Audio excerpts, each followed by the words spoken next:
हम सब 1857 की क्रांति के बारे में जानते हैं।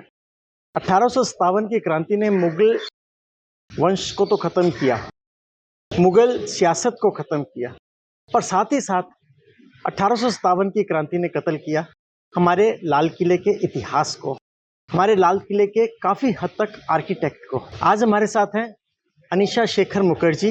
अनीशा जी ने लाल किले के ऊपर काफ़ी रिसर्च किया है। तकरीबन 20-25 साल इन्होंने लाल किले के रिसर्च में दिए हैं। इन्होंने 2 किताबें लिखी हैं लाल किले को लेकर के, 2 एडिशन आए हैं रादर उनकी बुक के, the red fort of Shahjahanabad. आज हम इनसे बात करेंगे कि क्या 1857 की क्रांति के बाद से हमारे लाल किले में क्या क्या चेंजेस आए, कितना बुरा हुआ और अब उसमें कितना पार्ट है जो एक्चुअल में बचा हुआ है।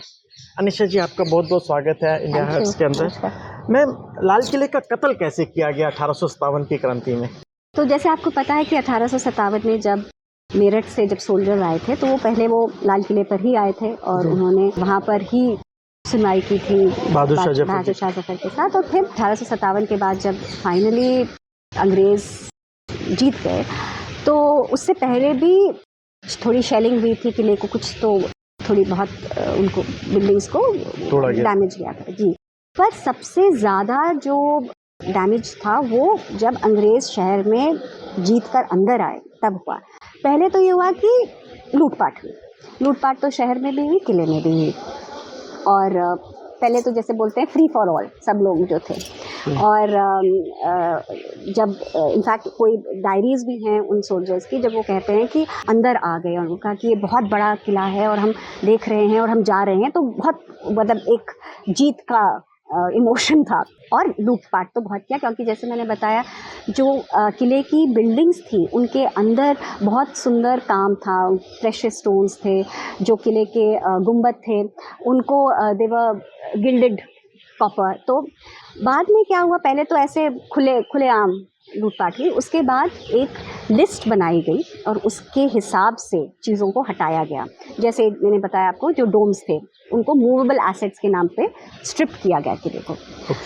उसके बाद क्या हुआ, तो और शहर के साथ भी ऐसा हुआ, जब अंग्रेज़ अंदर आ गए तो उन्होंने ये ऑर्डर पास किया और इसमें उन्होंने थोड़ा वक्त लगाया। तो करीब 2 साल बाद एक ऑर्डर जो पास हुआ कि किले में जो भी था इक्के दुक्के बिल्डिंग्स को छोड़कर और बाहर की वॉल्स को छोड़कर उनको डिमोलिश कर दिया जाए।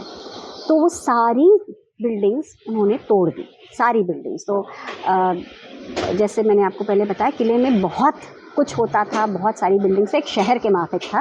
उन्होंने सब कुछ हटा दिया, केवल जो नदी की तरफ राजा बादशाह के जो महल थे उनमें भी सब ने कुछ रखे जो बहुत फेमस थे और जो उन्होंने अपने आप यूज़ भी किए। जैसे दीवाने खास में जो बहादुर शाह जफर का ट्रायल हुआ था वो दीवाने खास में हुआ था। तो वो 1-2 उन्होंने बिल्डिंग्स रखी ऑल्सो एज अ मेमोरी कि यहाँ पर हम आए, यहाँ से हमने हुकूमत को अपने आप ले लिया। अपार्ट फ्रॉम दैट सब कुछ उन्होंने तोड़ दिया। सो केवल दीवारें रखी, एक कवर्ड बाज़ार रखा और इक्की दुक्की बिल्डिंग्स रखी। पर ये भी जो इक्की दुक्की बिल्डिंग्स थी उनको भी उन्होंने पूरी तरीके से, मैं कहूँगी कि मैसेकर कर दिया, क्योंकि उनमें भी तोड़ फोड़ की। जैसे आज जो दीवाने आम था वहाँ पर उन्होंने एक कैंटीन और शायद एक लिकर शॉप बना दी। बगीचे आप गए होंगे हयात बख्श, वहाँ पे जो जफ़र महल है, जो पवेलियन है एक टैंक में, उसको स्विमिंग पूल की माफिक यूज़ किया। फिर वहाँ पे और भी जो बादशाह की बिल्डिंग्स थी या जो पब्लिक फॉर्मल बिल्डिंग्स थी, किसी में उन्होंने एक एम्यूनेशन डंप बना दिया, किसी को प्रिजन की तरह यूज़ किया, किसी को हॉस्पिटल की तरह यूज़ किया। तो बहुत बुरी तरीके से, मतलब आप पहचान ही नहीं पाते किले को। तो किताब में मैंने कुछ फ़ोटोग्राफ्स भी दी हैं जब अंग्रेज़ अंदर आ गए थे और उन्होंने पहले तो ऐसे यूज़ किया और फिर बाद में जब तोड़ भी दिया। तो इस तरीके से उन्होंने बहुत डेलिबरेटली सफाया किया। पहले तो चीज़ें हटाई जो महंगी वैल्यूबल चीज़ें थी, कई चीज़ें तो इनफैक्ट फिर उनके म्यूज़ियम्स में गई। उसके बाद बिल्डिंग्स को तोड़ा, उसके बाद जो बिल्डिंग्स खड़ी थी उनको बहुत बुरी तरह इस्तेमाल किया। केवल 10 सालों में किले की कैसी शक्ल बदल गई 1857 और 1867 के अगर आप देखें तो मतलब आपको लगेगा ही नहीं कि सेम जगह है। बस एज आई सेड, जो बाहर की कुछ दीवारें थी वो मोर और लेस रखी। तो अगर आप बाहर से देखते हैं दूसरी तरफ से आपको इतना पता नहीं चलता कि अंदर क्या हो रहा है, पर अगर आप थोड़ा भी उसके पास जाएं और अंदर जाएं, अंदर तो खैर आप जा ही नहीं सकते, अगर आप इंडियन होते आपको अलाउड नहीं होता। और मेन क्या क्या चीज़ें लूट के लेके गए मैम यहाँ से? देखिए, अगर दीवाने आम में गए होंगे आज, तो आप देखेंगे कि जो झरोका दर्शन है जहाँ पर विच इज़ अ थ्रोन, उसमें वो एक वाइट मार्बल का एक चेम्बर है और उसमें एक ये वाइट मार्बल में सेमी प्रेशियस स्टोन्स के पैनल्स हैं जिसमें चिड़िया, फूल, ये सब बनाए गए हैं। बिल्कुल ठीक। जो बहुत सुंदर है। और अगर आप ताजमहल गए होंगे, वहाँ पर भी आपने देखी होगी इस टाइप की नक्काशी। और पर यहाँ पर क्या था कि ये वो ले गए, एक रिकॉर्ड है, कोई कैप्टन जोन्स थे जिन्होंने ये उखाड़ के ले गए। फिर बाद में इन्होंने साउथ केंसिंगटन म्यूजियम है लंदन में, जो आजकल विक्टोरिया एंड अल्बर्ट म्यूजियम के नाम से जाना जाता है, उनको बेच दी और फिर ये वापस लाए गए। तो ये बाद में कंजर्वेशन एक्सरसाइज हुई, ये वापस लाए गए, पर पहले ये नहीं थे।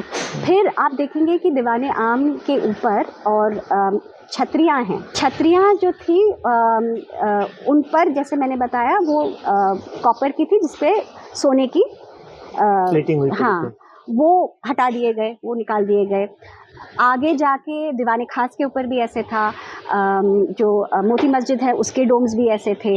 मुसलमान बुर्ज है, जो अगर आप अगेन जो जहाँ पर एम्परर अपने आप को सवेरे अपनी प्रजा को दिखाते थे, उसका भी जो सारे गिल्डेड डोम्स थे वो सब हटा दिए। फिर दीवारों में अंदर की तरफ जो मार्बल था उसमें ये नक्काशी की गई थी, उसमें सेमी प्रेशियस स्टोन थे, वो कई सारे वो ले गए।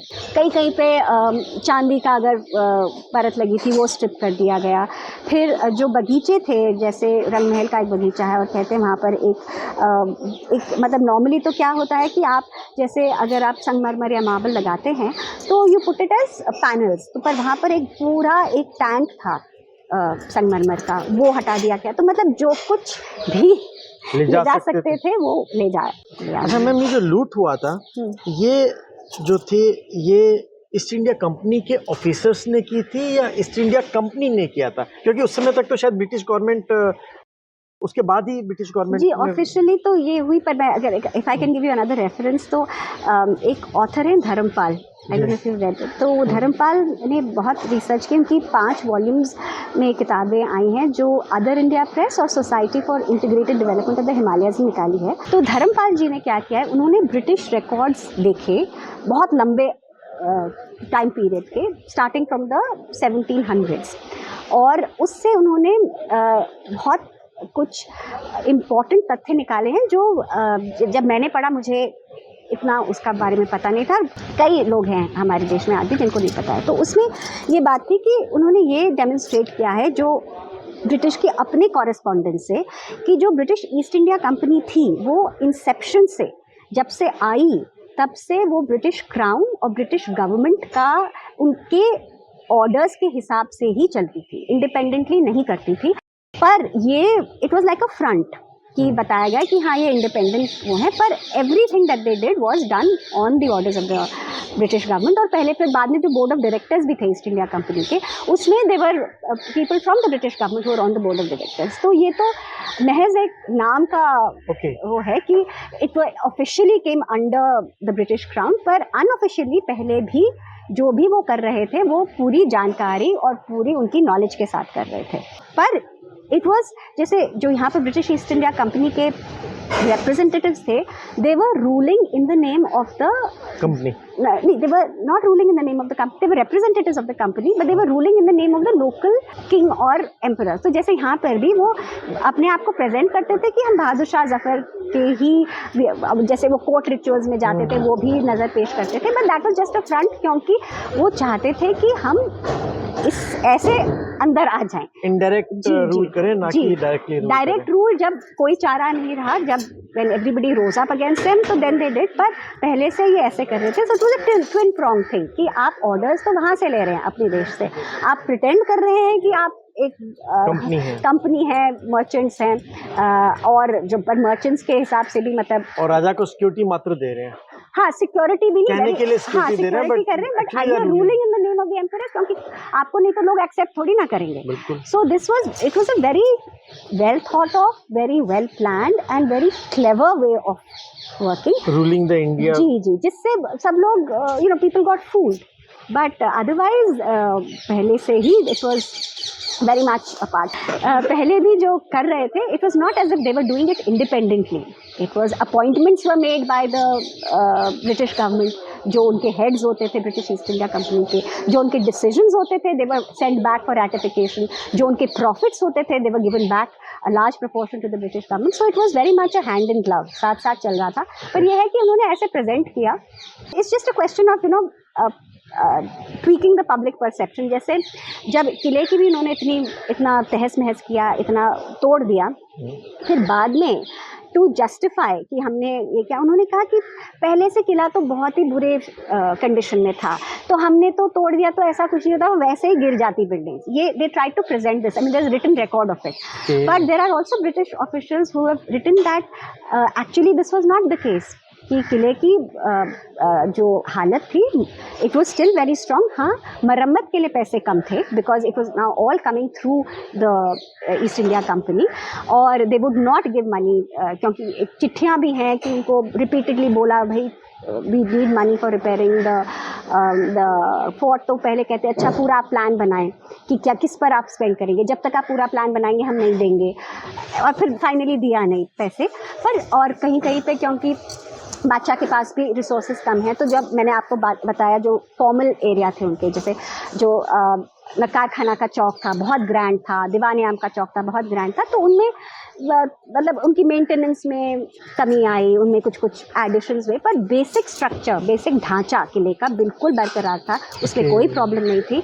उन्होंने ये एक डेलिब्रेट एक्ट से तोड़ा है। और आज भी अगर आप जाएं और आप बैरिक्स को देखें, स्पेशली अगर आप दिल्ली दरवाजे की तरफ जाएं और आप बैरिक्स, वहाँ पर म्यूजियम्स हैं, आप अगर जाएं आप देखेंगे जो बैरिक्स की ईंटें हैं वो मुगल ईंटें हैं, पतली वाली, और बीच बीच में आपको पत्थर दिखेंगे, कार्व्ड पत्थर।